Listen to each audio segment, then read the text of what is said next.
Was this your first pregnancy, your first baby? Yeah, so this was my first pregnancy. I have been taking different kind of medications for like decades. So I knew that when we got pregnant, that I was really going to have to be closely monitored. I've been seeing my OB, the same OB for almost 20 years. She, knew my entire history. Like it just wasn't an option. Like even if I was living in Manhattan, which was like 45 minutes from where the hospital is, I still would have gone to her for all of my care. So she was so good. Like I had endometriosis when I was a teenager. Nobody could diagnose it. And I saw so many different OBs, and she was the first one to be like, okay, well, this is what's going on with you, and this is how we're going to treat it. And I was like, okay, I'm never leaving you. So, when we decided we were going to start trying, we did like a preconception appointment with her, and she was like, okay, these are the different medications you're going to have to stop. These are the alternatives. I'll work with the other doctors so that we know, what's going to work and how we're going to manage everything during your pregnancy. So I think we had no idea how long it was going to take. And I was 36 at the time. So it was already high risk. And I think it only took 2 cycles for us to get pregnant. And we were like, okay. So not what we were expecting. So I detoxed off of the medication that I was on, started a different medication. And like, I've always had kind of like mental health challenges.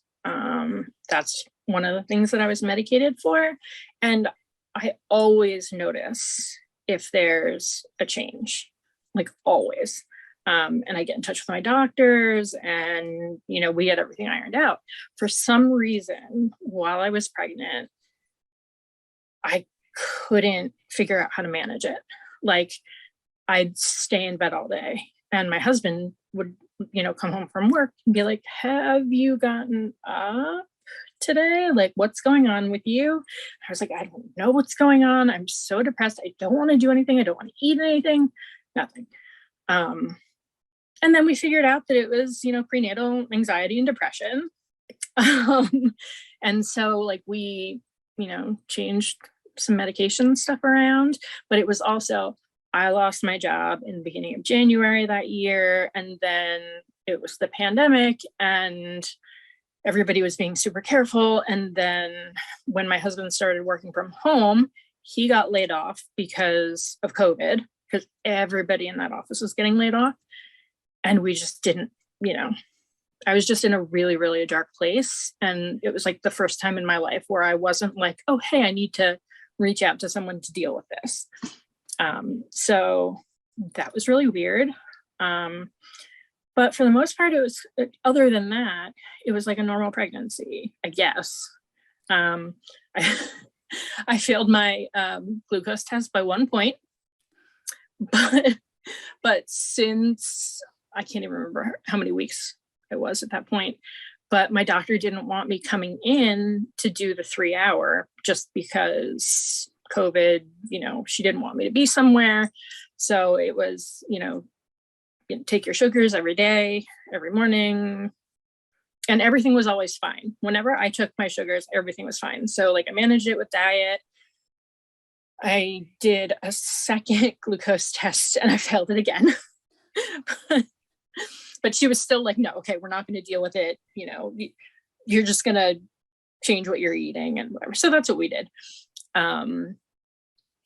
But one of the background things that I think is important is that my brother-in-law had cancer.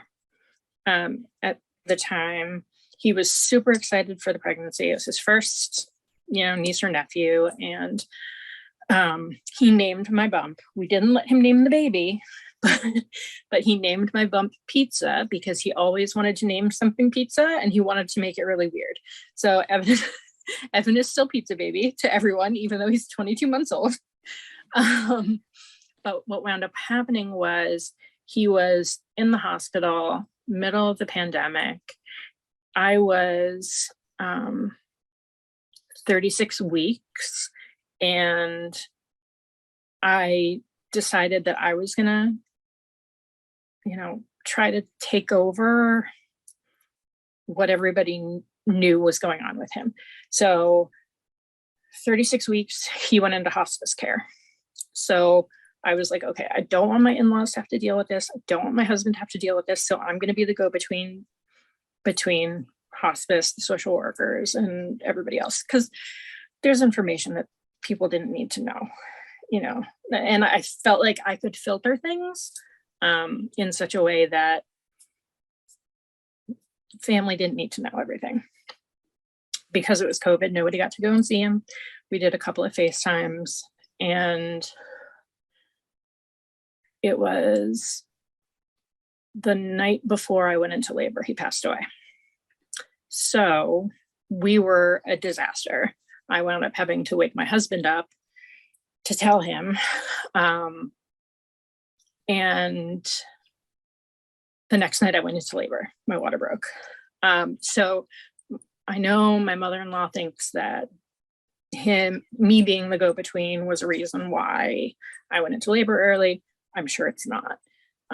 But it's worth mentioning, just because it was like that entire time was just so completely traumatic for everybody. And then, so one night I woke up my husband because I had to tell him that his brother passed away. And then the next night I had to wake him up and be like, I think we need to go to the hospital now. So everything, so when we went to the hospital, they were like, well, how are you feeling emotionally? And I was like, I don't know how to answer that question right now, because this is what just happened and I don't know what's happening with my baby. And so anytime they asked me anything about like mood stuff, I was like, I couldn't tell you, if this hadn't happened, I'm sure things would have been different. But so, I mean, there were definitely stressors during the pregnancy and like a lot of emotional stuff. And, but other than that, I mean, it was pretty typical, I think. I was high risk because of, those random factors of age and, all that stuff. But, it was first pregnancy and I knew nothing. I was like completely unprepared for anything. We did our childbirth classes and my husband was like, did you know that our baby's going to come out covered in wax? I was like, okay, yes. I was aware of this. He's like, I don't know. Are you sure? Like, yes, that is going to be a thing that's normal. So don't freak out completely when that happens. But yeah, I mean, everything was virtual. So, the other thing that happened, I think I must have been like 6.5 months pregnant. And I called my doctor's office for some reason. I can't remember what it was. And they said, she's had a family emergency. So, you're going to be following up with this other doctor in a different practice because she's the only one practicing in her office. So I followed up with this other person and it was months. And I had planned on like saying to her, because even before I was pregnant, I knew I wanted a C-section. I knew that I didn't want to have a vaginal birth. I knew that I wanted like a sunroof baby. Just like open me up, take him out. That's fine. But because she was out, and she was out for 2 months, she had COVID. She was in the hospital for that long. And the week that I went into labor was her first week back. So, what I had planned from when I was like 7 months pregnant was to say to her at every single visit, I want a C-section, C-section, C-section, C-section. But the only time that I had the opportunity to do that was literally the day that my water broke, because I had an appointment with her that morning. I was like, my brother-in-law passed away yesterday. Just give me a C-section. That's what I want. And she looked at me and she was like, C-section is going to be contraindicated for you. Like, I don't know why you want to go that route. You don't need to go that route. He's only going to be about 7 pounds probably when he's born. It's not something that I would recommend. And at that point I was like, okay. And I just kind of felt like I was just going to badger her every other appointment because I was going to be seeing her every week. And then literally that night, I was like, oh, I'm laying here and I either peed in bed or my water broke. So I got up and I called her and she was like, if it's what you're describing to me, then just make your way to the hospital. Don't rush yourself to the hospital, but make your way to the hospital. Like, do you feel different? I said, no, it's just gross. And what I kept saying to people the entire time was, nobody told me how disgusting pregnancy is. Like, I did not know. I was not prepared for all of the gross stuff that happens. So I got to the hospital and, they had to do COVID tests and my poor husband, at that point, the hospital was requiring you to bring every single thing that you had, car seat, clothes, everything into the hospital with you because they wouldn't let anybody out. Like, you couldn't even leave anything in your car. You had to bring everything into the hospital. So he's carrying like 2 duffel bags, a car seat, all this stuff. I was still freezing cold and, so I had my winter coat and he had a sweater and like all of this stuff. And he's like, this is a false alarm. I know it is. I'm going to have to carry all this crap back to the car and go back. We're going to do this again. There's no place that I can leave it.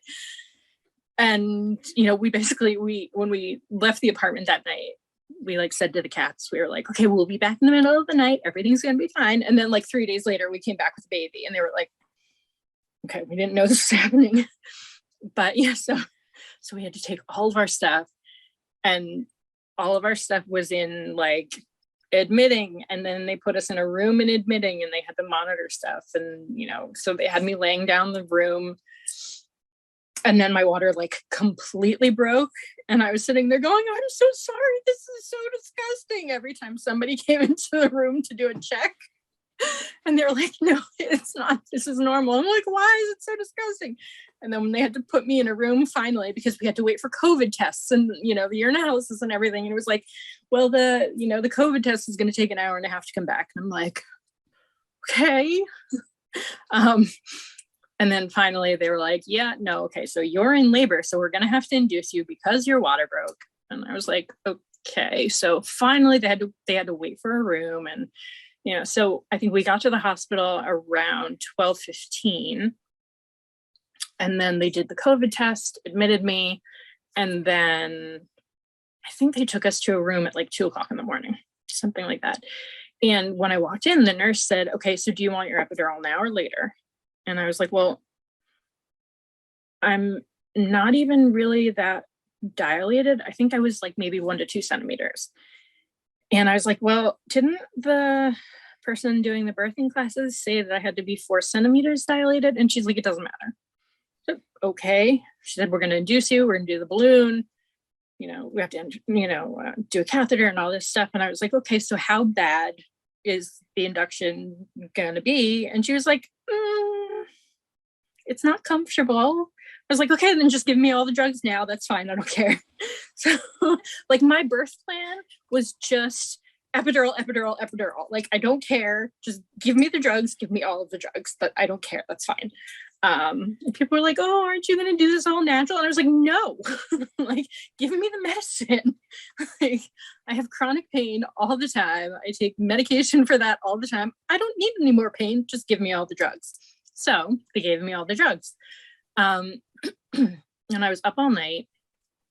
My husband was like sleeping in the uncomfortable chair and I'm just hanging out there and I'm like, I'm hungry. And they're like, no, you can't even have ice chips. And I was like, come on. Like, I haven't eaten since yesterday. And she was like, oh, I can bring you a popsicle. So I have these pictures of me on my phone. Like, this is my pregnancy birth popsicle. But, the nurses would come in and out and I was like, I'm not feeling any contractions or anything. I'm not having contractions. And she was like, no, your contractions are 1 minute apart. And okay. So yeah, good that I didn't feel anything. Completely happy about that. I know, that they did. So they did the balloon, they did the site attack. And I just kind of hung out there for hours while my husband slept. And, my doctor came in the morning and, I got lucky that she was on that day. Because once everything happened, I have no idea how I would have managed if it wasn't her doing everything. So she came up, she said, I have to go and do a C-section now, but it's only going to be another hour and you're going to have to start pushing. She came back in and they, she checked everything and she was like, okay, 15 minutes, you're going to have to start pushing. So she came back in and she said, okay, getting me into position and this is what's going to happen. You're going to need to push. So for some reason, everything was fine. And then his heart rate started to drop. Like with every push, his heart rate started to drop. So they were like, okay, it's the cord. It has to be the cord that is wrapped around his neck. It has to be. And I was like, just get him out. Is he okay? So they tried the vacuum and the vacuum didn't work. And then she called for the labor and delivery nurse to go get forceps. But the labor and delivery nurse, I don't know how long she had been a nurse, didn't know what she was getting. So she went and the doctor specified, like, you need to go and get this type of forceps. You know where they are. And she went and she came back with the wrong thing. And my OB was like, no, that's not what you're supposed to be using. That's not what I asked for. Go get the right thing. She went and she came back with the wrong thing again. And so my OB just started screaming and I'm freaking out because I know that his heart rate is dropping and I don't know what's going on. And I just wanted him to get out, just like, I don't care. And like, at that point, it was just emergent that we got him out. So they finally got the right forceps. I can't remember who actually brought in the right stuff because it wasn't that nurse. And I didn't know at that point that you could have fired a nurse at that point because I didn't like her while, even just while I was laboring. I just didn't like her. She wasn't responsive and I was just really frustrated. My husband was really frustrated. And then my OB lost it. And understandably so. So they finally got the correct forceps and they got him out. And it turned out that it wasn't the cord that was wrapped around his neck. It was his elbow. So what he did when he came out quickly was he scraped the birth canal, but put his elbow through my rectum. And so 4th degree tear, I had no idea what that was. I just, I did not know what was going on. I didn't feel anything, which was great. And, he was out and I was, yelling to find out, is he okay? And he cried and everything. He was, his eyes were open. Everything was fine with him, but nobody was telling me what was going on. So I remember my husband going down, kind of to the foot of the bed and looking. And later on, he was like, that was a lot of blood. That was a lot more blood than I had expected. And it was really funny because when I was pushing and he was crowning, my OB had asked him at one appointment, do you want to see everything that's happening? And he was like, no. I don't want to see anything. Stay by her head. That's all. Just stay by her head. Doesn't matter. And she was like, Dad, come here. Look, he's crowning. And he was so afraid of her that he just went down there and was like, oh, okay. But later on, he was like, that shouldn't be that much blood. So she called for another doctor. And it's never a good thing when there are doctors at the foot of your bed speaking in hushed tones. And, I had Evan on my chest and we were doing skin to skin and he was fine. A little bit early, but, they were doing the repair and she had asked or she had told me when things were emergent that she was going to be doing an episiotomy. Like, no question, she was doing it. I was like, okay, fine, whatever. I don't feel anything. Just do whatever you have to do. And even with the episiotomy, still all of the damage. But I had no idea what was going on. Nobody was telling me. And, I mean, we were just, I had my baby, he was here. And I kept saying to people, like, okay, I know he's okay. Can I breastfeed? What's going on? And nobody was actually answering my questions. And I kept calling for that nurse and saying, can I breastfeed him? He's here. He's been on my chest for a while. I know I'm supposed to be breastfeeding him. And she kept saying things like she never answered. So when I would like speak directly to her, say her name and say, can I do this? What am I supposed to do? You're supposed to be helping me. And my husband was saying kind of like the same things. She would say, I'm too busy. I'm helping the doctor right now. Yeah. So it was like a weird kind of response. And then I can't remember who came in, but they had to take him to the nursery. So they wrapped him up. He did not breastfeed. They took him to the nursery.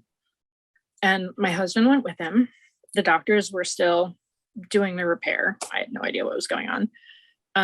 And he came back from the nursery and said, you're going to get really mad. But they gave him formula.